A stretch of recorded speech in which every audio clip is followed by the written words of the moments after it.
ওর ডিক কেটে দেওয়া উচিত, এক কথা ডিক কেটে দেওয়া উচিত, হাত পা কেটে দেওয়া উচিত, টর্চার করা উচিত আনটিল ও ব্যাক করবে যেন আমাকে মেরে ফেলা হয়। তার সর্বোচ্চ শাস্তি হওয়া উচিত, তাকে স্পট ডেট করা উচিত। ঠিক আছে, দর্শনের শুধু একটা শাস্তি হচ্ছে তাকে স্পট ডেট করা উচিত। তার মৃত্যুদণ্ড ছাড়া আমরা কোনো শাস্তি দেখি না, কারণ তার শিক্ষা হচ্ছে। এখনকার আমাদের সমন্বয়করা দেখে না, এখনকার আমাদের এই যে প্রতিষ্ঠাতা ওনারা দেখে না, এগুলো কোথায় যায়? ওনারা এসে বলছিল দেশে আসার পর বলছে দেশের সম্পূর্ণ সংস্কার করবো। যদি আমরা প্রতিরোধমূলক কথা বলি তাহলে বলো গত 15 বছরের ভুলকে আমরা এখন ঠিক করতে পারবো? প্রত্যেকটা দর্শককে ফাঁসি দেওয়া উচিত, কারণ মানে আমরা মেয়েরা আমাদের কোনো সম্মান নেই, বা আমরা নিজস্ব হচ্ছে কোনো সেফটি পাচ্ছি না। 4 বছরের বাচ্চাকে ধর্ষণ করা হচ্ছে, সামনে থেকে স্ত্রীকে নিয়ে গিয়ে 3 ঘন্টা ধর্ষণ করা হচ্ছে। মানুষ ভয়ে কথা বলতে পারছে না, দেশের পরিস্থিতি দিনকে দিন খারাপ হচ্ছে।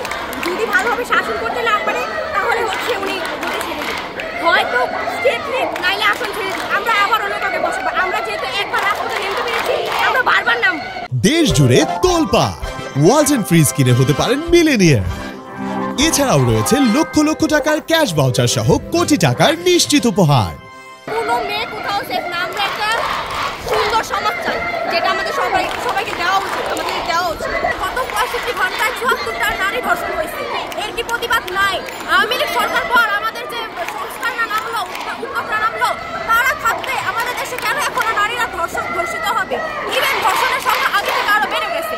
ইভেন দেখা যায় আমাদের আইডিয়ার সামনে গত 2 দিন আগে একজন প্রেগনেন্ট মহিলাকে ধর্ষণ করা হয়, এর বিষয় কোনোভাবেই করা হয় না। ইভেন দেখা যায় যে আমাদের বাসার সামনে আনাচে কানিচে এখনো স্কুল করে দেওয়া হয় যে 7টার পর বের হতে না। আমরা মেয়েরা এখনো কোনো জায়গায় সেফলি ফিল করি না এবং কলেজেও আসতে ভয় পাই। এবার আমরা সোশ্যাল মিডিয়ায় অহরহ দেখতে পাই যে আমাদের বাবার হাতে আমরা মেয়েরা ধর্ষিত হচ্ছি। তাহলে আমরা নিজের বাবাদের কাছে সেফটি নেই, তাহলে আমরা কোথায় যাবো? এর কোনো বিচার নেই।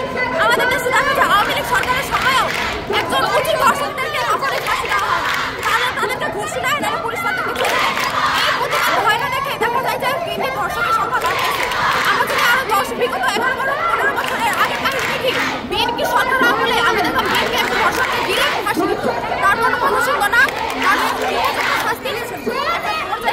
কিন্তু আওয়ামী লীগ সরকার আসার পর এসব সব বন্ধ হয়ে গেছে।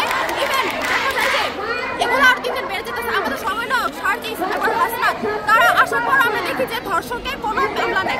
ইভেন আমরা এতগুলো আন্দোলন করতেছি রাজপথে, তাদের আমরা কোনো পর্যটন তারা আমাদের সাথে আসবে কিংবা সোশ্যাল মিডিয়ায় তারা এত বক্তব্য দেয়, এত হয়ে আসে, এত প্রোগ্রাম চায়, তারা বলে না যে আমাদের নারীদের একটা সোসাইটি আছে, আমাদের একটা সেবা আছে, আমাদের একটা প্রতিপূরক আছে।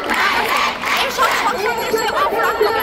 ইভেন আমরা এখনো অনেক টাকা নামছি রাজপথে, তারপরে তাদের মধ্যে কোনো কথাই আসে না। তাহলে আমরা কি বিচার চাই না? গত 3 দিন আগে দেখা যায় আমার বাসার সামনে যে কারখানা আছে, সেখান থেকে একজন ক্লাস 4-এ পড়া একটা মেয়ে ধর্ষিত হয়েছে।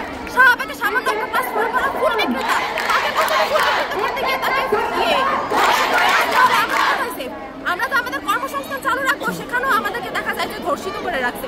তাহলে আমরা নারীরা বাইরে আমাদের যে ব্যবসা একটা চালু করি, আমাদের একটা জীবনের যে ধার্মিক একটা যে পথ, সেটাও আমাদের অফ। তাহলে আমরা যাবো কোথায়?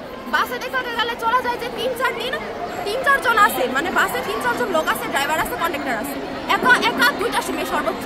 তখন দেখা যায় যে এই মেয়েকে যদি একা পায় তাহলে সেই মেয়েকে ধর্ষিত করে রাখা হয়। কেন? এর কি কোনো দেখে নাই? এখনকার আমাদের সমন্বয়করা দেখে না, এখনকার আমাদের এই যে প্রতিষ্ঠাতা ওনারা দেখে না, এগুলো কোথায় যায়? ওনারা এসে বলছিল দেশে আসার পর বলছে দেশের সম্পূর্ণ সংস্কার করবো। যদি আমরা প্রতিরোধমূলক কথা বলি তাহলে বলো গত 15 বছরের ভুলকে আমরা এখন ঠিক করতে পারবো? আমার ভবিষ্যতের আমি কোনো নিশ্চয়তা নাই। তাহলে আমি যে ধর্ষিত হব না, এর গ্যারেন্টি কি? আমি যার পথে আমি ধর্ষিত হতে পারি, আমার কোনো একটা আমি বাস দিয়ে যাই, বাস দিয়ে যখন নেমে যাই তখন যদি 3-4 জন লোক থাকে, আমাকে যে ধর্ষণ করবে না, এর গ্যারেন্টিটা কোথায়? এটাই বলা। এবং সরকারের কাছে জোর দাবি, আমাদের সমন্বয়কদের কাছে জোর দাবি যেন আমাদের ধর্ষিত কমায়, আমাদের যেন ধর্ষণ দেয়, উপযুক্ত শাস্তি যেন তাদের দেয়, এবং কোনো শাস্তি না, তার শাস্তি একমাত্র ফাঁসি। ধর্ষককে ধরে ওপেনলি জনসমাজে ক্রসফায়ার করা হবে, যাতে তারা এই ধরনের শাস্তি না পালন করার চেষ্টাও না করে। আর 2 নাম্বার হচ্ছে আমরা চাই যে ইফটিজিং যারা করে, এটা কিন্তু অহরহ হয়, এটা কিন্তু আমরা তো সিরিয়াস ভাবে নেই না।